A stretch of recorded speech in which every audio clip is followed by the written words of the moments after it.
Jean rentre à la maison. On l'appellera Eric. Il a une quarantaine d'années et veut rester anonyme. Parce qu'après 10 ans dans la même entreprise, il n'a toujours pas dit à son employeur qu'il avait du mal à lire et à écrire. Je vous le dis franchement, je ne savais pas lire un mot. Vous lisez la consigne? Je disais rien. La peur. J'avais la peur, la honte. Je vous dis franchement, la honte.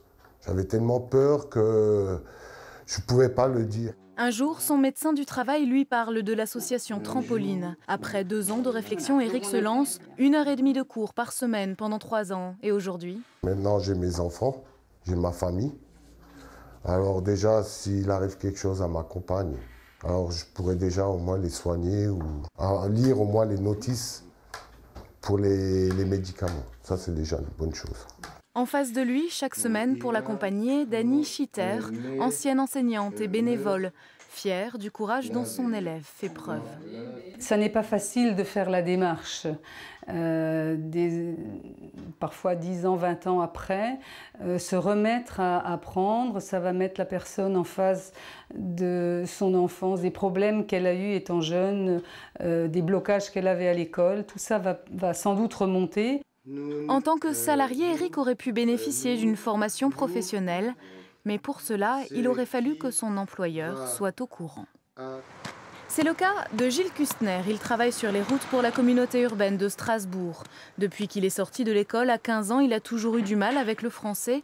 Aujourd'hui, il vient de finir une formation proposée par l'ACUS. Ça m'a aidé beaucoup au niveau de l'écriture, à formuler les phrases et tout ça, à faire des rapports. Et dans ma vie privée, c'est un peu pareil pour apprendre, pour écrire des lettres. Et je ne sais pas si vous avez des courriers à rédiger et tout ça. Et pour réfléchir de nouveau à mon âge, comme j'ai la cinquantaine passée, alors ça fait toujours travailler le cerveau, quoi. À l'ACUS, les agents qui ont du mal avec le français peuvent avoir jusqu'à 600 heures de formation qu'il faut financer. Il faut aussi pouvoir libérer le personnel, un gros investissement mais qui s'avère payant aussi pour l'employeur.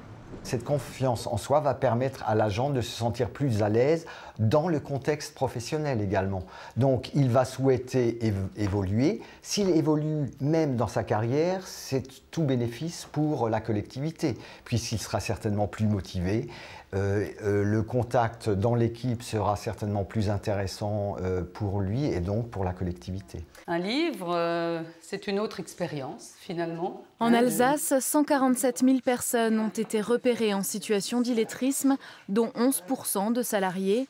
Toutes ont été un jour scolarisées en langue française, puis ont oublié ce qu'elles avaient appris.